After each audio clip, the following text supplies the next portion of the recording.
आपका स्वागत है। आज की इस वीडियो में मैं आपको बताने वाला हूँ अप्लाइड मैथमेटिक्स सेकंड जो है ना यूपी पॉलिटेक्निक सेकंड सेमेस्टर की मैथ का ना 11.1 का जो प्रश्नावली हमारी चल रही थी उसका 10 तक हमने प्रॉब्लम सॉल्व कर दिए थे। आज की इस वीडियो में 11 से लेकर के 19 तक की प्रॉब्लम को सॉल्व करने वाला हूँ। नेक्स्ट उसके बाद जो वीडियोस आएगी उसमें सभी क्वेश्चन को मैं सॉल्व कर दूंगा। और आपकी काफ़ी डिमांड थी भैया प्रश्नावली आप कराते नहीं ये वो, तो भैया आपके लिए प्रश्नावली सॉल्व करके लाया हूँ। बिल्कुल इस तरह की वीडियोस बनाने के लिए मैं ऐसा इसलिए प्रेफर कर रहा हूँ क्योंकि उसमें थोड़ा ज़्यादा टाइम लगता था, बट उसकी अपेक्षा इसमें कम टाइम लगता है। तो चलिए शुरू करते हैं आज की वीडियो। देखिए सबसे पहला हमारा जो क्वेश्चन है वो कौन सा क्वेश्चन है और क्या कहा जा रहा है इस क्वेश्चन में, आइए एक एक करके समझते चलते हैं। सबसे पहला दोस्तों 11 नंबर क्वेश्चन में कह रहा है दिखाइए कि मतलब क्या, सिद्ध कीजिए कि बिंदु 1 जो है वो वृत्त इतने पर है, जो आपको समीकरण दिया है ना इतने के भीतर का कोई बिंदु है। अब हम कैसे सिद्ध करेंगे, आइए बिल्कुल आसान सी लैंग्वेज में मैं आपको बताता हूँ। सबसे पहले दोस्तों आपका जो इक्वेशन दिया गया है ना वृत्त का, आपका वृत्त का समीकरण उसको लिख लीजिए और इक्वेशन 1 मान लीजिए। दूसरा समीकरण आप वृत्त का जो स्टैंडर्ड इक्वेशन है ना उसको लिख दीजिए, मतलब x square plus Y square plus 2gx plus 2fy plus c equal to 0 equation 2 हो जाएगा। नेक्स्ट गाइस हम ये करेंगे कि जो हमारा इक्वेशन 1 है इक्वेशन 2 है इससे हम लोग कर लेंगे गाइस तुलना मतलब बोले तो इंग्लिश में कंपैरिजन हम लोग कर लेंगे दोस्त। जैसे दोस्त हम लोग कंपैरिजन करेंगे ना, देखो 2g is equal to -4 and 2f is equal to क्या 6 हो जाएगा। तो g इज इक्वल टू कितना आ जाएगा -2, f is equal to 3 and c is equal to -12 आ जाएगा। तो हमें g f c चाहिए थे, हमारे पास आ गए। नेक्स्ट गाइस जो हमारा काम है ना वो हम क्या करेंगे, हम सेंटर फाइंड करेंगे। अतः जो सेंटर होता है वृत्त का इस समय वो -g, -f होता है। तो यहाँ पे क्या हो जाएगा, आपका जो पॉइंट है केंद्र 2, 3 हो जाएगा। अब हम लोग बात कर लेते हैं त्रिज्या निकालने की। जी हाँ दोस्तों, त्रिज्या निकालने की, तो त्रिज्या क्या हो जाएगा, r इक्वल टू रूट में होता है g square plus f square minus c। तो मैं g का स्क्वायर मतलब 2 का स्क्वायर, f स्क्वायर मतलब -3 का स्क्वायर माइनस c मतलब ये हमारा 12। तो यहाँ रखेंगे तो आपका 4, 9 और 12 आ जाएंगे और ये टोटल मिलकर 25 रूट बनाएंगे और इसका रूट जब निकालेंगे तो r इज इक्वल टू 5 आ जाएगा दोस्तों, त्रिज्या आ गई। मैं बताना चाहूँगा इस इक्वेशन के लिए आपकी जो त्रिज्या होती है इस तरीके के फार्मूले से निकलती है। तो चलिए अब इसके बाद की हम प्रोसेस करते हैं, हम बताते हैं इसके अंदर बिंदु है कहाँ पर है इसकी बात। तो दोस्त सब इसके बाद हम क्या करेंगे, देखो बिंदु एक पहले से हमें दिया था, वो बिंदु कौन सा दिया था दोस्त, वो दिया था 1, 1 दिया था तथा 2, -3 हमने दूसरे वृत्त से निकाल लिया। सेंटर के बीच की दूरी हम निकाल देंगे तभी तो हमें पता चलेगा उसके अंदर एक बाहर है। तो अब देखो यहाँ पे हम लोग क्या करेंगे, इसकी जो मतलब वो जो फार्मूला लगाते हैं ना x2 - x1 का whole square plus y2 - y1 का होल स्क्वायर, वही फार्मूला देखो मैंने लगाया है। देखो x2 - x1 का होल स्क्वायर, अब यहाँ पे अब देखो उसके बाद y2 मतलब -3 और -1 का होल स्क्वायर, तो 1 + 4 है मतलब रूट में 17 आ गया। दोस्तों रूट में 17 होता है ना, इसकी जब वैल्यू निकालोगे दोस्त ये 5 से हमेशा कम आएगा, क्योंकि देखो 4 × 4 = 16 हो जाता है, तो 4 से समथिंग थोड़ा सा एक आगे है तो 4 पॉइंट कुछ आएगा समथिंग करके, जबकि 5 का कितना हो जाता था 25 हो जाता था। अतः गाइस हम बोल सकते हैं कि दिए गए वृत्त के समीकरण की जो त्रिज्या है बिंदु 1, तथा 2, -3 के भीतर कोई बिंदु है, क्योंकि दोनों की त्रिज्या जो है ना वो समान नहीं है। तो इस तरीके से आपका यहाँ पे हो जाता है, इस तरीके से। तो इन्होंने बोला भी था कि इसके कोई बिंदु भीतर है, तो हमने बता दिया कि इसका क्या है, कोई बिंदु भीतर है, क्योंकि दोनों की त्रिज्या इनकी समान नहीं है। तो इस तरीके से हो गया। मैं बताना चाहूँगा वैसे भी समझ सकते हो इसको, जब आपने निकाल लिया देखो इसका करोगे 4 आएगा तो इसकी त्रिज्या 5। अगर मैं कहूँ एक बड़ा वृत्त इस तरीके से आए, मान लो इस तरीके से मैं एक वृत्त सर्कल बना देता हूँ, इसकी त्रिज्या कितनी है 5 है, 5 इकाई है या 5 सेंटीमीटर है। दूसरा वृत्त बोला जा रहा है इसका एक और, वो केंद्र इसी में है, तो यहाँ पे क्या हो जाएगा, तो देखो 4 दशमलव कुछ आएगा तो इसी के तो अंदर में ही तो आएगा, तो इस तरीके से हो जाएगा। अब देखो दोस्त हम लोग नेक्स्ट क्वेश्चन देखते हैं। नेक्स्ट क्वेश्चन मतलब हमारा जो 12 नंबर का क्वेश्चन है उसको हम लोग देख लेते हैं।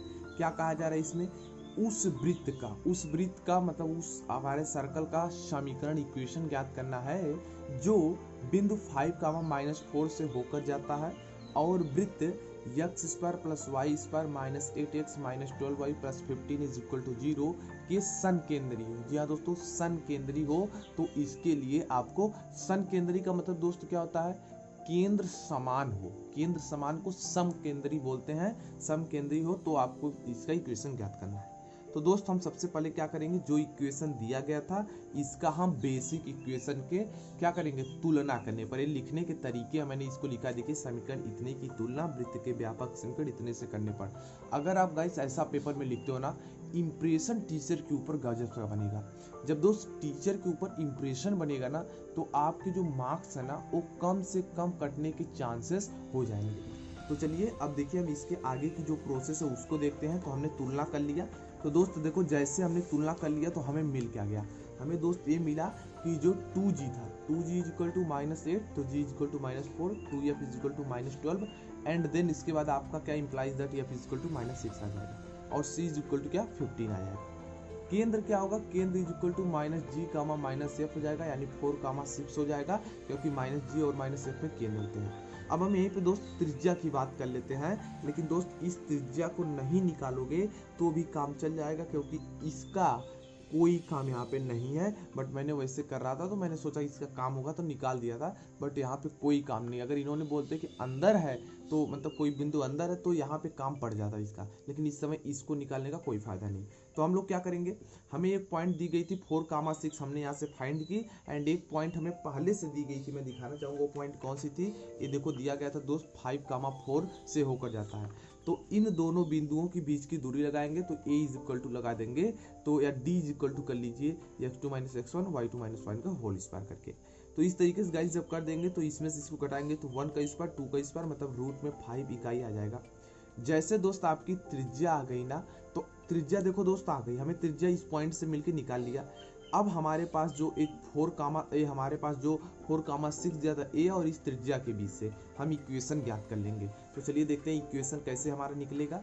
देखिए, अतः वृत्त का समीकरण x माइनस h का whole square plus y minus k का whole square is equal to a square होता है फार्मूला। तो हम उसी अनुसार हम क्या करेंगे, x माइनस 4 का स्क्वायर y माइनस 6 का square is equal to root में 5 का स्क्वायर। दोस्त अब ये तो छोटा सा इक्वेशन है ना, क्लास 8 से पढ़ते आ रहे हो कि भैया ये क्या होता है, बिल्कुल पता है आपको। तो बस इसको आपको सॉल्व करना है, थोड़े से सेटअप कर देना है। देखिए x स्क्वायर y स्क्वायर एक साथ, -8 को एक साथ, -12y को एक साथ, 11 और 37 हमारे, देखिए 11 और 37 जो हमारे हैं, मतलब ये जो 5 था ये अंदर चला आया इस तरीके से, और 36 है। तो इस तरीके से यहाँ पे आपका जो दोस्त होने वाला है ना, अगर गाइस आपको लगता है कि 11 कहाँ से हो गया तो मैं बताना चाहूँगा। देखो इधर 2 16, इधर से आ गया 5, तो आपको 16 में से 5 जाएगी 11, तो 36 और 11 पॉजिटिव रहेंगे तो आपको 47। गाइस ये आपका कंफर्म आंसर आ चुका है इस तरीके से क्वेश्चन नंबर 12 का। अब हम लोग बात करेंगे क्वेश्चन नंबर 13 का, जो कि इसी तरीके का काफ़ी मोस्ट इंपॉर्टेंट क्वेश्चन गिना जाता है। तो चलिए देखते हैं इस तरीके के क्वेश्चन को कैसे सॉल्व करेंगे और इसमें कहा क्या जाता है। कहा जाता है इस क्वेश्चन में उस वृत्त का हमें समीकरण ज्ञात कीजिए जो, ये बिंदु नहीं रहेगा इसको हमें काट दिया है, जो x square plus Y square plus 8x plus 10y minus 7 is equal to 0 के केंद्र से होकर जाता है, तथा वृत्त इतना, कौन सा वृत्त है, 2x square plus 2y square minus 8x minus 12y minus 9 is equal to 0 के समकेंद्रीय है, मतलब केंद्र इसके समान है। तो इसकी बात होती है। अब चलिए इसको हम कैसे करेंगे दोस्त, देखो इस वाली इक्वेशन को हम कभी तुलना नहीं कर सकते, क्योंकि हमें यहाँ x स्क्वायर फॉर्म में करना होगा, तो इसे 2 से भाग देकर तब जाके तुलना होती है। तो चलिए देख लेते हैं कैसे करना है। सबसे पहले हम इक्वेशन जो ऊपर वाला है इसको हम लिख देते हैं। ये देखो ये वाली इक्वेशन को हम लोग यहाँ पे लिख लेते हैं। तो इक्वेशन 2 को भी लिखते हैं, लेकिन ये स्टैंडर्ड फॉर्म में नहीं है, तो दोस्त हम इसके लिए क्या करेंगे, हम 2 से भाग दे देंगे दोनों पक्षों में, तो आपका इस तरीके से इक्वेशन बन के आ जाएगा। हम इसको इक्वेशन टी बोल देंगे। जैसे दोस्त हमारा 2 इक्वेशन आ जाता है तो हम कहेंगे समीकरण 1 और 2 जो है ना, उसकी तुलना हम वृत्त के व्यापक समीकरण करने पर, कौन सा वो समीकरण है, वो x square plus Y square plus 2gx plus 2f5 plus c is equal to 0 से कर देंगे। व्यापक समीकरण का मतलब कुछ और भी हो जाते हैं, जैसे x माइनस h का, तो यहाँ पे ऐसे भी बोल, स्टैंडर्ड इक्वेशन भी बोल सकते हो, या तो इक्वेशन ही लिख दो, कह दो कि हम इससे तुलना कर रहे हैं। तो फॉर इक्वेशन 1 के लिए अगर हम सेंटर को फाइंड करेंगे दोस्त, तो देखो -g माइनस f होगा, तो देखो यहाँ से 4 और 5 आ जाएंगे, तो 4 5, लेकिन -g माइनस f होते हैं तो -4 -5 आएंगे। फॉर इक्वेशन 2 के लिए अगर हम केंद्र की बात करें दोस्तों, तो इसके लिए क्या हो जाएगा हमारा, इसके लिए देखिए यहाँ से 2 और यहाँ से 3 आ जाएंगे, तो यहाँ पे माइनस ऑलरेडी माइनस जी माइनस एफ होते हैं, तो पे पॉजिटिव बन जाएंगे, तो हमारे 2 और यहाँ पे 3 हो जाएंगे। अब हम लोग बात कर लेते हैं दोस्त त्रिज्या की। दोस्त त्रिज्या हमने कैसे निकाला, हमने फार्मूला पढ़ा है दोस्तों, ये दोनों त्रिज्या कैसे निकाला, इन दोनों केंद्र के बीच की दूरी से हमने त्रिज्या फाइंड कर लिया। तो x2 माइनस x1 का whole square plus y2 minus y1 का होल स्क्वायर रूट निकालेंगे तो त्रिज्या प्राप्त होगी। कैसे दोस्त, देखो x2 मतलब 2 और इसका मतलब 4, तो ये माइनस में है लेकिन माइनस फार्मूले में आ जाता है, तो 2 और 4 कितना 6 हो जाएगा, और 6 का स्क्वायर करेंगे तो आपका 36 हो जाएगा। उसी तरीके से 3 है और -5, तो फार्मूले में प्लस हो जाएगा, 3 और 5 8 हो जाएगा, और 8 का स्क्वायर करेंगे तो 64 आ जाएगा। दोनों को ऐड करेंगे, उसका रूट निकालेंगे, 100 हो जाएगा, तो यहाँ से 10 आ जाएगा आपका रूट, यानी त्रिज्या आ जाएगी। अब देखिए जो वृत्त का हमारा समीकरण है वो x माइनस 2 का स्क्वायर प्लस y माइनस 3 का स्क्वायर इज इक्वल टू 10 का स्क्वायर हो जाएगा। हम क्या करेंगे दोस्त, हम इसको सॉल्व कर लेंगे, x square plus y square मतलब x स्क्वायर मतलब a square b square plus 2ab, a square b square 2ab, इस तरह फार्मूले में सॉल्व करेंगे एंड इसके बाद इसको सिर्फ सेटअप कर देंगे और आपका लास्ट में दोस्त रिजल्ट यहाँ पे आपको देखने को मिल जाएगा। तो इस तरीके से दोस्तों क्वेश्चन नंबर जो 13 था वो काफ़ी इंपॉर्टेंट और मज़ेदार सा क्वेश्चन था। अब हम लोग दोस्त एक नया सा और प्यारा सा क्वेश्चन देखेंगे जो कि क्वेश्चन नंबर 14 है। क्या कहा जा रहा है इस क्वेश्चन में, आइए मैं आपको एक नज़र में समझा देता हूँ। कहा जा रहा है कि एक वृत्त का समीकरण है, एक वृत्त का समीकरण ए तथा दूसरा का ए, ये दोनों समकेंद्रीय है, मतलब इनके केंद्र समान है। तो हमें जो एक के बीच में चला यहाँ पे के, इस तरीके जो ये के आया है इसकी हमें वैल्यू निकाल करके बताइए कि इसकी वैल्यू क्या होगी। तो चलिए देखते हैं इसको कैसे हम लोग सॉल्व करेंगे। देखिए सबसे पहले हम लोग क्या करेंगे, इक्वेशन 1 को लिख देंगे एंड उसके बाद ये देखिए जो हमारा इसको इक्वेशन 2 नहीं बनाएंगे क्योंकि स्टैंडर्ड फॉर्म में नहीं है, तो हम लोग 4 से भाग दे देंगे तो ये हमारा स्टैंडर्ड फॉर्म में बन जाएगा, हम इसको इक्वेशन 2 कर लेंगे। अब देखिए दोस्त हम लोग क्या करेंगे कि यहाँ से ना इसके हम केंद्र को फाइंड कर लेंगे। अब देखिए इन दोनों के जो केंद्र है, इन दोनों के अगर हम देखें फॉर फर्स्ट सर्कल, इसका मतलब क्या हुआ, जो इक्वेशन 1 था इसके लिए हम जब केंद्र फाइंड करेंगे 3/2 एंड माइनस a/2 हो जाएगा। केंद्र आप करके देख लो, वृत्त का जो व्यापक समीकरण है x square plus y square plus 2gx plus 2fy plus c से तुलना करने पे मिलेगा। अब फॉर सेकंड सर्कल के लिए मतलब दूसरे वृत्त के लिए केंद्र निकालेंगे, तो जब वही जो फार्मूला जो अभी बेसिक वाला बताया उसी से तुलना करोगे 3/2 कामा 1/8 आपको मिल जाएगा। जैसे दोनों का दोस्त आपको सेंटर मिलता है तो आपको देखने को ये मिलेगा कि दोनों के एक एक पॉइंट समान है। कहने का मतलब देखो दोनों के एक एक पॉइंट समान है, इसका मतलब कैसे कह रहा हूँ मैं, इससे दोस्त जो क्वेश्चन अकॉर्डिंग टू क्वेश्चन ये कहा था कि दोनों के केंद्र सन केंद्रीय, केंद्र समान है। तो देखिए क्योंकि दोनों सर्कल जो है ना सन केंद्रीय है, इसलिए 3/2 इन दोनों बराबर हो जाएंगे और 3/2 आपस में बराबर है तो उससे कोई फायदा नहीं। Minus k/2 is equal to 1/8 हो जाएगा, तो implies that minus k/2 is equal to 1/8, तो k is equal to minus 1/4 यही आंसर आ जाएगा। जाके बुक में देख लो आपको आंसर मिल जाएगा। और गाइस ये पेपर में पूछा भी क्या है, क्लास 12th में काफ़ी इंपॉर्टेंट हो जाता है, जिस वजह से पॉलिटेक्निक वे में भी इस तरीके के क्वेश्चन आने के चांसेस हो जाते हैं।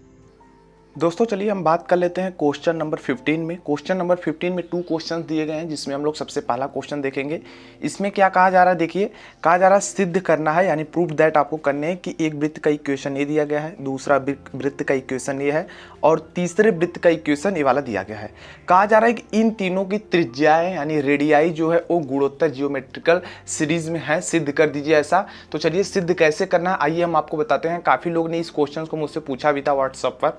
तो देखिए सबसे पहले क्या करेंगे, हम लोग इक्वेशन 1 के लिए क्या करेंगे, हम लोग केंद्र निकाल लेंगे, उसका केंद्र सेंटर निकाल लेंगे, मतलब वही तुलना करके वृत्त के व्यापक समीकरण से, और उसकी त्रिज्या निकाल लेंगे। ये तो इक्वेशन 1 के लिए। ठीक उसी तरीके से दोस्तों हम लोग क्या करेंगे, दूसरे इक्वेशन को लिखेंगे और हम बेसिक इक्वेशन जो इसका है x square equal to x square plus y square plus 2gx plus 2fy plus c equal to 0 से तुलना करेंगे और उसके लिए दोस्तों हम केंद्र और त्रिज्या को ज्ञात कर लेंगे। ठीक इसी प्रकार से दोस्तों अगला जो हमारा नंबर आता है, इस वाले इक्वेशन के लिए यानी x square y square minus 4x minus 6y minus 243 is equal to 0 यानी इक्वेशन 3 है। इसका भी हम बेसिक इक्वेशन जो हमारा इक्वेशन होता है सर्कल का उससे हम तुलना कर लेंगे और उससे हम त्रिज्या निकाल लेंगे।